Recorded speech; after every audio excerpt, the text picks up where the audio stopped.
been a tough year for the Kangaroos. They've got 5 wins, they're 16th on the ladder, and they've had 5 close losses by less than a goal. On the weekend, they were well beaten by Collingwood, but their skipper went forward in the second half and kicked 5 goals after they managed just 1 in the first half. Jack Ziebell joins us for the first time on the couch. Welcome, Jack. Thanks for having me, boys. It obviously was a pretty tough day. It wasn't a great game, but fortunately, you were able to go forward, kick some goals and put some respectability on the scoreboard. Do you see yourself in your maybe latter years being more of a forward?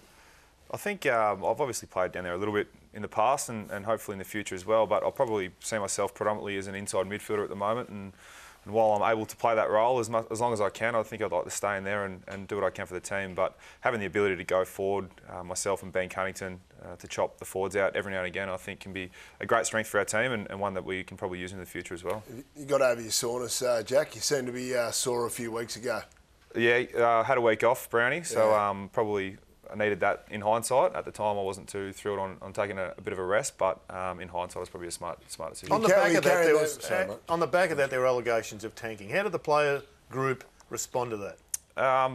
Well, to be totally honest, we probably don't listen too much to the outside world, and I know no one likes to hear that, but you probably take it to heart a little bit when you do hear that, because anyone who's been involved in elite sport understand how much goes into footy each week and how much effort we put into winning games of footy. And to hear the outside world speak about, you know, you're out there tanking because your captain is not playing this week, and Robbie Tarrant, who couldn't walk 2 days before the game because he had a bad back, was pulled out at the last minute because he didn't want to play. I think that sort of is pretty rough. Yeah. So it was good to get down to Hobart that week and get the result against Melbourne. The boys dug in nice and hard, but it was disappointing on the weekend to put an effort like we did against Collingwood. We expected a whole lot more from that game. Jack, the biggest issue we need to get our teeth into, are the players having difficulty adjusting or understanding the new tackling rules? Yeah, I think they are, Jace. Obviously, they are. I think the whole football public probably are at the moment, the way it's been adjudicated. And it's probably pretty results-based driven. The fact that if someone gets tackled and injured, compared to someone who gets tackled exactly the same tackle and doesn't get hurt, then the difference is obviously stark. Were you confused when you got pinged for your tackle on Treloar when you just tipped him over the line, fell back with him? I was, yeah, a little bit confused. The vision probably shows that, but once the umpire makes the call, whether it's right or wrong, you can't really do much about it, so you just got to get on with the game. But you're lucky not to be suspended for this? I don't think so. I didn't actually realise that the ball wasn't there. So, but it seems to me now, Jack, that if it's almost like the old bumping rule. You know, when they said if you choose to bump and there's any head contact, you're responsible. If you choose to throw a player to the ground now, it's nearly the same thing. It almost is. That's probably where the grey area is, because you're taught as a footballer to dispossess when you tackle.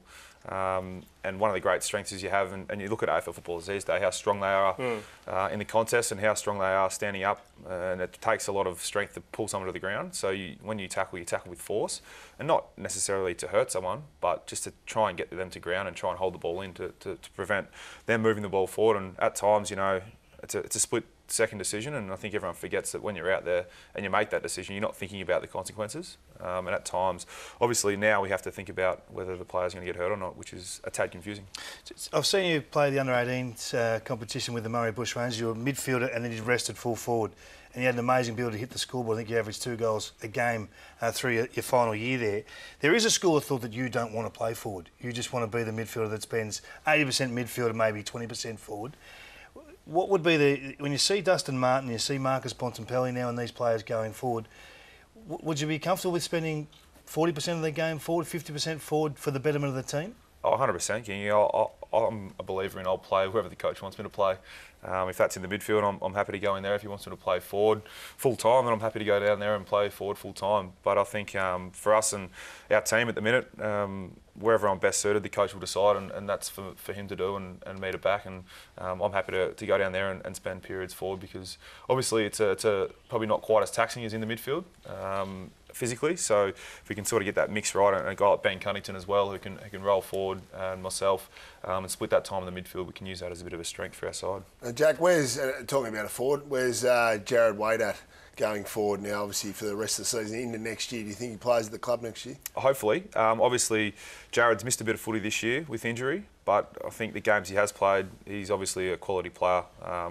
pushed up onto a wing throughout the last few games he's played, and still kicked 4 or 5 goals from a wing and had it 20 times as well. So there's no questioning his ability. It's more just his durability, and I believe he can go on. But that's for the club to sit down with him and decide in the next few weeks. The club's also trying to sit down with Ben Brown and get him signed up. He's reasonably important, isn't he? He is. He's going well at the moment, Big Brownie. I think he's 2nd or 3rd on the Coleman for a guy who's 22 years old and probably come into the AFL the hard way. Has he surprised you how quickly he's developed? Absolutely. I mean, obviously we've had great hopes of Brownie over the last few years, but the way he's come on this year and he's really grabbed that number 1 forward role since Drew Petrie left with both hands, and I think stats will show that we kick it to him a lot, but why wouldn't you when he can run and jump and take marks at 200 centimetres? When he puts his hands up, he's pretty much unstoppable. I heard Tony Shaw suggest that the Pies should offer him 1. It might have even been 1.5. He might have taken a show to Brownie's He's going to throw $1 million around easy, don't he? What's he worth as a player? Oh, I've got no idea about money.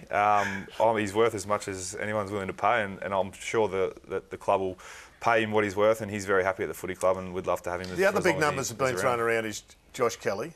Have you spoken to Josh Kelly in an offhand, in an unofficial way? No, I haven't spoke to Josh. Obviously, we'd love to attract the best talent to our footy club, as every team would, and Josh is having an outstanding year this year and playing some really good footy, and would love to have him in the club next year. If Josh came, would you go forward and he could take the midfield? Absolutely. Okay, He's not going forward, Drew. He doesn't want to go forward. We know that.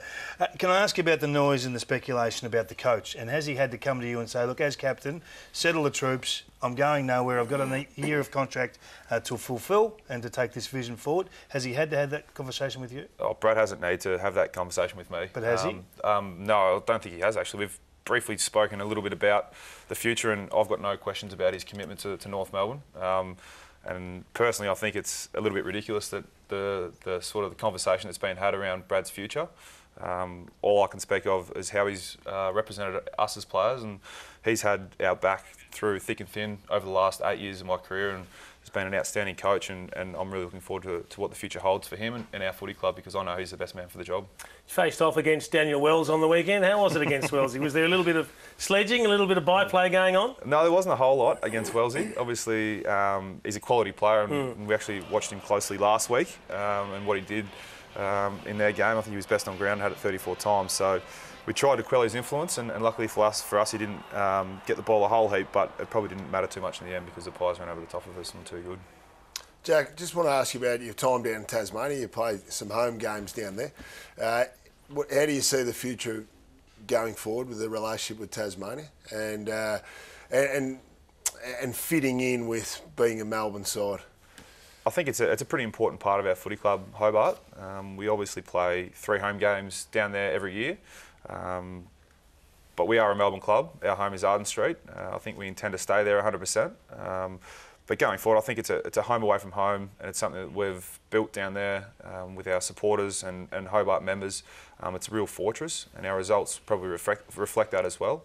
Obviously, the conditions are a little bit trying sometimes down there, and through experience, we've played some quality games in those conditions and get a real advantage. So it's something that, as players, we really enjoy getting down to Hobart and playing in front of a crowd who is strong, blue and white, and getting some good results as well. So we look to continue that in the future. Yeah, the big question is, if you win the toss down at Hobart, do you kick with the wind or do you kick against the wind in the first quarter? Any captains out there listening, I won't say, but you definitely always got to kick with the wind because the conditions may change. You got a bump steer from Chesty last week, Brandon. 5 wins. You've lost 5 games by less than 6 points. It's been a frustrating season in many ways. Very close win against the Demons. That was arguably your best win. I know you knocked off the Crows down there, but this was a game that you just had to win a close one. We did, obviously. It's been a little disappointing to drop 5 games under a goal, and you look back on the year and you probably think, what if, as much as you don't want to. But with those close losses come some pretty steep learning curves, I suppose, for a lot of young guys. And we probably use the analogy that you pump 40 or 50 games into these young guys by losing 5 close games, because it might take you 40 or 50 games to lose those close ones. And our young guys learn a lot, and that was evident in that Melbourne game, because when the pressure was on, structure-wise, where we let ourselves down a few times in those other close losses, we nailed that to a T, and young guys are really taking it upon themselves in the dying moments to get the job done, which was really pleasing. You expecting Ben Brown to play this weekend? Hopefully, we saw him today and he said he was feeling really good. So obviously there's a few protocols I have to go through in this day and age with his concussion policy and all that sort of stuff. So he's a pretty important part of our side, but nothing overrules what the doctors say, and they'll have the final say. And just before we let you go, you spoke about the grey area in this tackling rule. What would you like to see specified in the rule to make it clear so that there's no misunderstandings between the players and between people that are watching now? It's probably, from a player's point of view, I'm not that great with words, so wording the actual rule is probably a little bit difficult, but I think the intent to hurt or malice or anything along those lines would be important, because I see a player getting suspended should have done something wrong, essentially, and to bring a suspension into the game is to eradicate behaviour that's poorly seen in the public eye, and that's, I think, off the ball bumps, off the ball anything really. Stuff in the contest should have a little bit of leniency, because at the end of the day we do play a combative sport, it's contact, and we all sign up as players knowing that there's a chance that we can get injured. So Grundy shouldn't have been suspended? It's a tough one obviously, but from a player's point of view, I like to see Grundy obviously tackling. He's tackling aggressively, which we want all players to do, and probably was stiff to get a couple of weeks. Do you reckon that's the feel of the majority of the players, that Dangerfield and Grundy should be let off for those tackles?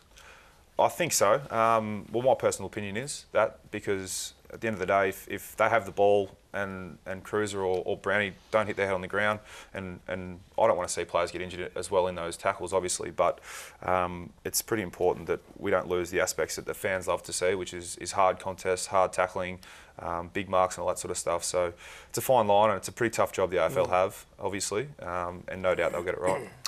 Just 3 games to go. We wish you well for the final 3, and we appreciate your time tonight. You've been a great ambassador for your club. Thanks, guys. Thanks, Jack Ziebell, our special guest here on the couch.